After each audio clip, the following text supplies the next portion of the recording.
Welcome back to an exciting video. And what we're talking about today is how to find any minor, major, or diminished chord with a few simple patterns.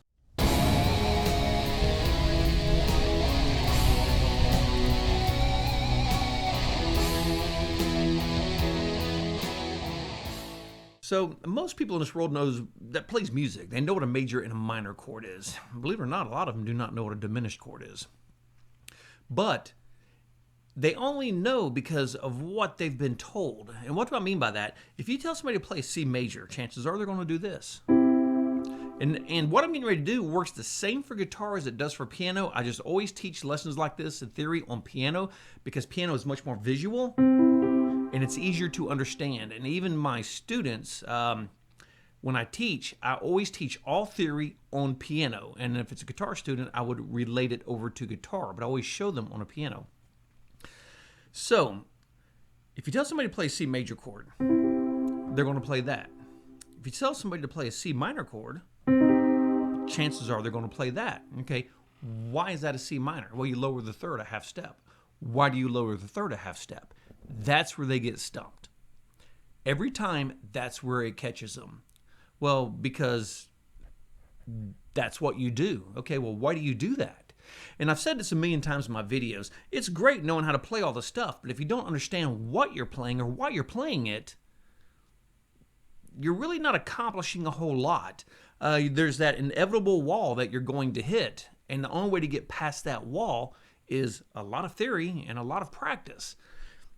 Because you need to understand why you're doing what you're doing. You just can't play things arbitrarily for the sake, just because I say play a G, F, and a C, and you play G, F, and a C, why are we playing a G, F, and a C?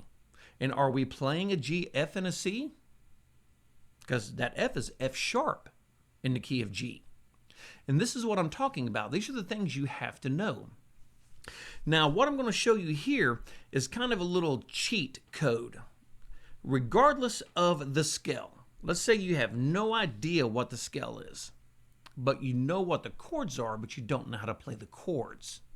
I'm going to show you a little trick here to help you find it doesn't matter the chord. If it is a major, minor, diminished, and any of those in 7 chords, this is how you find them. And it works every time without fail, even if you have no idea what the scale is. And yes, that's a little counterintuitive to what I said because I'm a big proponent of learning the scales. But this is, you might run into a situation to where you're like, hey, I need you to play A, B, C, D. And you're like, oh shit, what is that scale? What is that scale? What is that scale? Without understanding, without having to sit here and figure all that out, this is how you find the chords. And it works the same way on guitar, on piano. You just have to translate it on guitar a little differently. I'll show that in a different video. So, if we go to the key of C, and as you've probably been told your whole life, you find chords by stacking thirds. 1, 2, 3. This gives us our third, our root and our third. 1, 2, 3. This gives us our fifth. 1, 2, 3. This gives us our C major 7. Okay, that's great. But what if you're not playing in the key of C and you don't know what key you're in?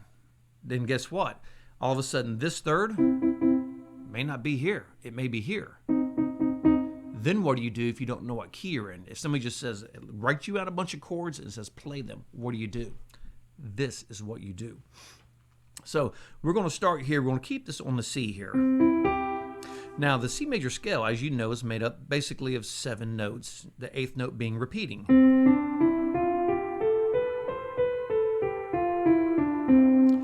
That's great, but if you look at this in terms of the chromatic scale, now it's made up of 12 notes.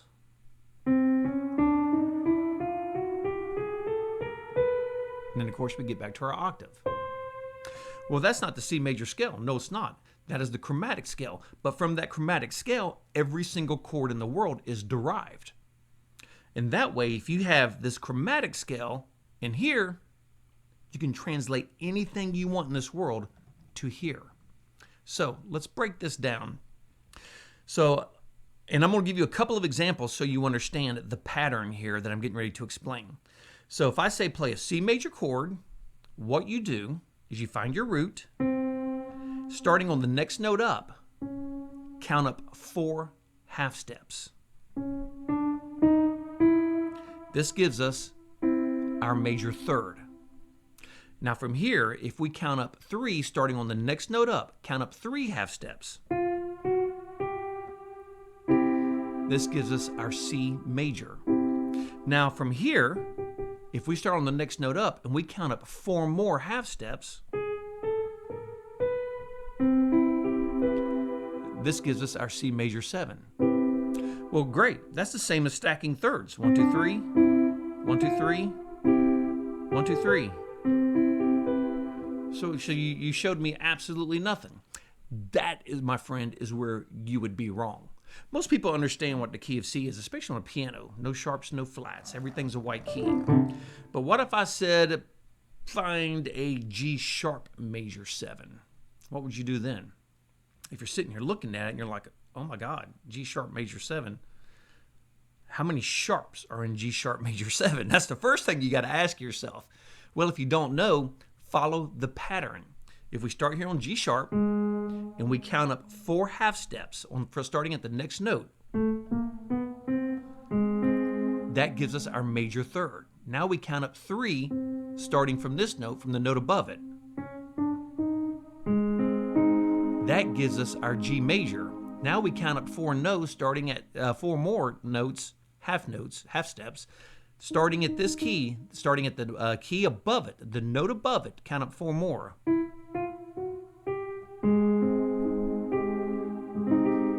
That is a G sharp major 7. And if you notice, the pattern is 4, 3, 4. And it doesn't matter where we apply that pattern, it's always going to give us a major 7 chord.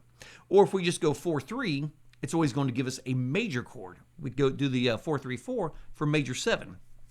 And I'm going to pretty much keep this 7 chords from here on out, just so you kind of understand how it works. The major pattern is 4, 3.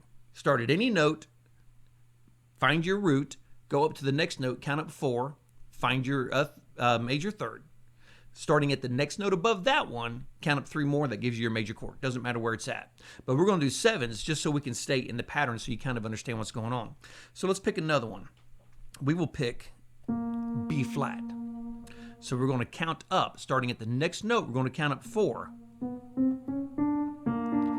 That's our major third. Now we're going to count up 3. And you always start counting at the next note up from where you leave off at. So there is our 5th. Now we're going to count up 4 more. That is our B flat major 7. So that pattern is 4, 3, 4. It doesn't matter where you start, it's always going to be the same, and it's always going to give you a major 7 chord. So one more, we'll do one more, and we'll start on F sharp. And doesn't matter what the scale is. So here's our root, this is our tonic, this is our 1. Now from here, we're going to start on the next note up, and we're going to count up 4. This is our major third. From here, we're going to start on the next note up and count up 3. This is our perfect 5th. From here, we're going to start on the next note up and count up 4. So we have these already. That is our F sharp major 7. Don't even know what the scale is. Don't even need to know what the scale is. If somebody just hands you a bunch of chords and say, learn how to play this, without going through all the scale headache, this is how you find the chords. All right, now let's move over to minor 7s. Now on a major 7, the pattern is 4, 3, 4. On a minor 7, the pattern just reverses. Now it's 3, 4, 3. So if we start at C and we count up 3 starting at the next note, remember all this is done in half steps. All of it is in semitones. Here's our minor third. Now we count up 4. This is our C minor chord. This is our perfect 5th. Now we count up 3 more. That is our C minor 7. And we'll do another one just to kind of show you how it works. Like I said, this one, the pattern is 3, 4, 3. And we'll just pick a flat for the sake of argument. So now we will go up 3. That's our minor third. Now we will go up 4, starting on the next note. That's our perfect fifth. Now we will go up 3 more. This is our A flat minor 7. And the pattern is 3, 4, 3. For major 7s, the pattern is 4, 3, 4. For major chords, the pattern is 4, 3. And for minor chords, the pattern is 3, 4. And I'll do just a regular minor chord. We'll do C here. So if we count up 3, starting at the C, that gives us our minor third. Then we count up 4 more, starting at the next note. That is our C minor. All right, so like I said, and it works that way for every major and minor chord in this world, depending on the scale. All right, so remember when I said, if I tell you to go from a major to a minor, I say, what makes that a minor? And you go down, say, because you lower the third a half step. Okay, why do you lower the third a half step? Like I said, that's where most people get stumped. They know that because that's what they've been told. Well, you lower the third a half step. But there is a reasoning behind lowering that third a half step. Now, if we take our scale, like I was telling you, our 12 notes, our chromatic scale, and this is all we're going to work out of. We don't care about the other scales. We're working out of the chromatic scale, all 12 notes. Because like I said, all chords in the world are derived from these 12 notes. So why not play around in these 12 notes? Why keep it only to the 8 of the scale? So, well, 7, then you have the octave. So this, let me break this down. This might clear up a little bit of this. Well, why is it a minor? Why is it a major? Well, it has a major third. Okay, why is it a minor third? Because you lower the third a half step. Why do you lower the third a half step? This might clear this up. So starting here on our C major, and remember, just because I'm sitting at a piano, what I'm getting ready to show you has nothing to do with white and black keys. It works the same no matter where we start on a white or black key. It works the same. And this is kind of why I always go back in all my videos, and I'm always talking about intervals. Intervals are everything in music, and you're getting ready to see why right here. Regardless of scale, we're just going to do this in C because most people are familiar with C. But regardless of the scale, we could start it right here, and the results would be exactly the same. If we go to C, this is our 1. This is our tonic. This is our root. All right. If we go up 1 half step, 1 semitone, this gives us a minor second. If we go up 2, this gives us a major second. If we go up 3, this is a minor third. A minor third is 3 semitones above your root. That's what makes it a minor, because it's 3 semitones above the root, not because you were told to to lower the third a half step. It's a minor because it's 3 semitones above the tonic. So a major would go up 4. This is our major third, because our major third is 4 steps above our tonic. That's why it's a major third. And that's why I keep saying it's very important for you to learn the intervals. Because if I do it right here, let's do it on D sharp. All right. And if I count up 1, that's a minor second, major second, minor third, major third. And it goes on and on. And so let's go ahead and finish out C. So we're here at our major third, right? And we've gone up 4. Well, if I go up 5, now I'm at my major 4. If I go up 6, now I'm at a minor 5. If I go up 7, I'm at a major 5. If I go up 8, I'm at a minor 6. If I go up 9, I'm at a major 6. If I go up 10, I'm at a minor 7. If I go up 11, I'm at a major 7. If I go up 12, I'm at my octave. So, to recap what just went down here, all this knowledge I just laid on your feeble musical mind that you've never been able to understand why the hell is a major, and a minor. It's not because you were told so. Trust me on this. It's because of how many semitones they are away from the tonic. All right. And when I say feeble mind, I include myself in it. Because when I started music, this just blew me away once I figured this part out. Because I had that same question. Well, okay, why would I go from here to here? Why does that make it a minor? Because you lower the third a half step. Okay. And me, since I started all this as an adult playing music, okay, why do I lower the third a half step? Well, because it's in the scale. Okay. But why does the scale tell me to lower that a third a half step? Well, because it's in the time signature. And it just goes on and on and on. If you look at this in terms of chromaticism, like I said, all chords come from those 12 notes. And if you remember the patterns for a major, and I'm going to do major 7, because if you want to get rid of the 7, just cut off the last part of the formula.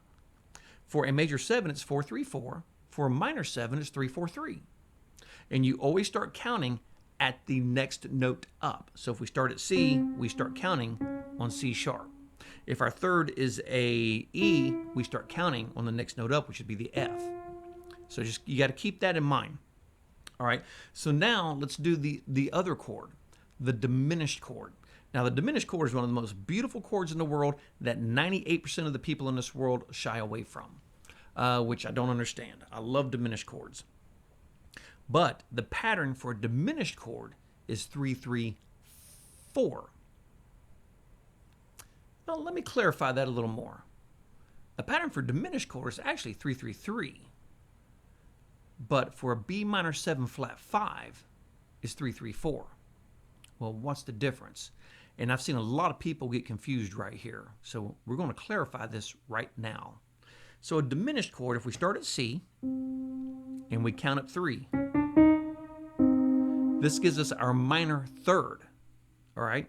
Now if we count up 3 again, this gives us our minor 5. Remember, a C major's here. We go up 3 semitones from our tonic to get to a minor. We go up 3 more semitones from our minor third to get to our minor 5.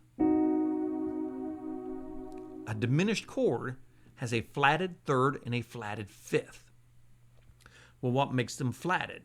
Well, you move them up 3 intervals above your tonic, 3 intervals above your minor third. That gives you, when you move up 3 intervals above your tonic, that gives you a flatted third, a minor third. When you move up 3 more intervals above your flatted third, that gives you a minor 5, a flatted 5. So this gives us our C diminished. Now, if we go up 3 more,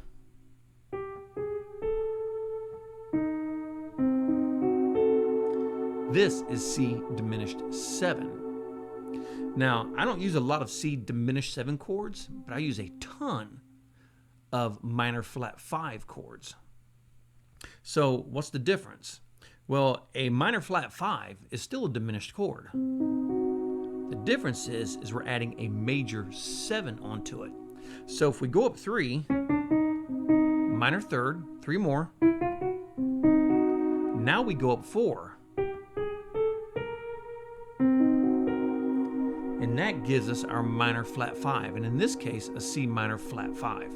The difference between a diminished 7 and a minor flat 5 is the 7 is flatted or sharped, however you want to look at it. But in reality, if we look at it from this standpoint, this is our root, and we're going to do our minor C minor diminished 7. We go up 1, 2, 3, 4, 5, 6, 7, 8, 9. 9 semitones above the root is going to give us our minor. If we go up 10 semitones, it's going to give us a major 7 on top of a diminished chord, and that makes that a B minor, in this case, a C minor 7 flat 5. So, to recap this, regardless of scale, to get to a major chord, the pattern is 4-3, starting at the tonic, start counting, you always count at the next note up. To get to a major 7, the pattern is 4-3-4. To get to a minor chord, the pattern reverses. The pattern is 3-4. To get to a minor 7, the pattern is 3-4-3. Stay with me. To get to a diminished chord, the pattern is 3-3. To get to a diminished 7, it is 3-3-3. To get to a minor 7 flat 5 is 3-3-4. Those are all the patterns you need to derive almost any chord in this world. Now, like I said, I'm going to do augmented and things like that, and I'll take this deeper when I do augmented, and we'll do 9s and 11s and 13s, but it's all the same exact premise. You just keep adding to the equation as you go. But these three formulas will probably cover 98% of all music in this world. You have your major chord, your major 7, your minor chord, your minor 7, and then you have your diminished chord and your minor 7 flat 5. But there's one more I want to cover here, and this is the 7 chord. All right, let me show you what I'm talking about.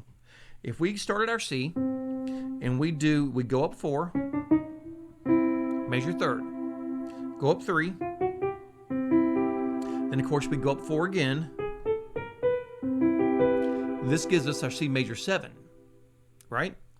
But if we go up 4, go up 3, and 3, this gives us our C7. This is like the greatest turnaround chord in the world, is a major 7 chord. Well, let me rephrase that. This is a major 7. How would I say that? Well, let's just say a 7 chord, not a major 7. The greatest turnaround chord in the world is a 7 chord. A 7 chord begs to be turned around back to your tonic. It just does. And the reason is because of that leading tone is what begs to be perfect turnaround.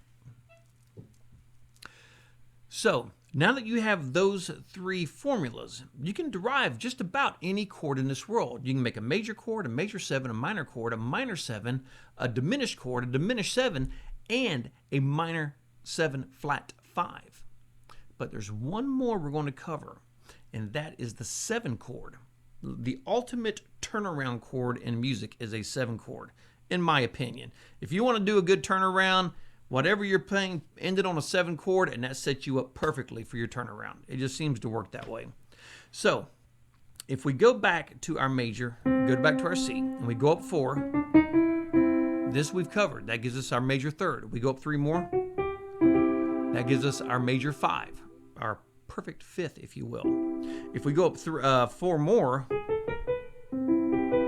that gives us our major 7. But if we go, starting out here, starting on our root, our tonic, our 1, if we go up 4, 3, and then we go up 3 more, that gives us our 7 chord. This is a C7. This is a C major 7. And if you notice, the C major 7, this one, starting at our C, right, and counting up from the next note, 11 semitones above my root gives me a major 7. 10 semitones above my root gives me a minor 7. So C7 essentially is a C major chord with a minor 7.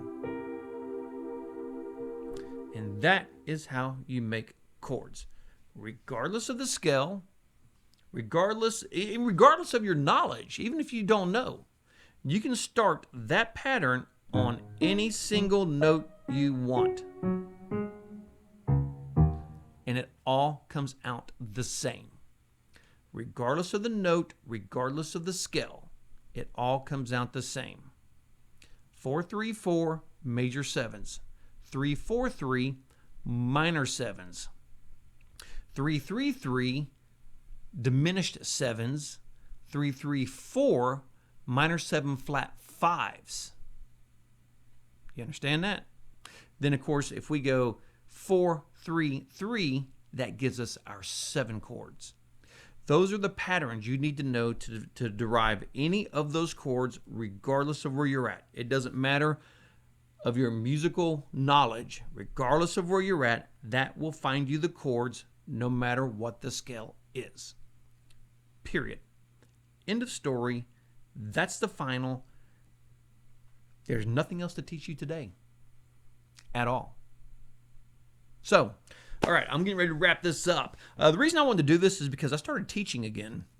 And I didn't realize how much I missed teaching. When I taught years ago, I taught actually at a music school, and I hated it. I hated everything about it because I'm teaching to somebody else's method, which I'm not a fan of. I like teaching to my method. And what I just showed you is my method. I would never have taught this in that music school. Not in a million years would I've ever shown somebody this. This is how I teach, because I really break things down to the finite little itty bitty bit, because theory is everything. And so I started teaching again, and I got to admit, man, I'm enjoying the hell out of it. I'm loving it right now, and it's pretty fun. All my knowledge through all my years of sitting here trying to figure this out and expressing it on. But when I'm showing people majors and minors and I'm trying to understand chords and scales, they always inevitably get lost. And I see that glaze go over their eyes. And I'm like, all right, how do I explain this? So I figured out, okay, I can do this. I know how to explain this. And that's kind of where I came up with this little concept. And I'm not the first person. I'm not saying I own this. This is just a great teaching method. And once I explain it to them this way, then I can start to see those light bulbs start to go off. And then they understand what majors and minors are, why it's a major minor. Just because, well, the scale says so. Well, that's a shitty explanation for anything, because the scale says so. Why does the scale say so? So I like breaking it down a little further. So I'm really enjoying teaching this time around. I'm having a really good time with it. So on that note, I'm going to wrap it up right there.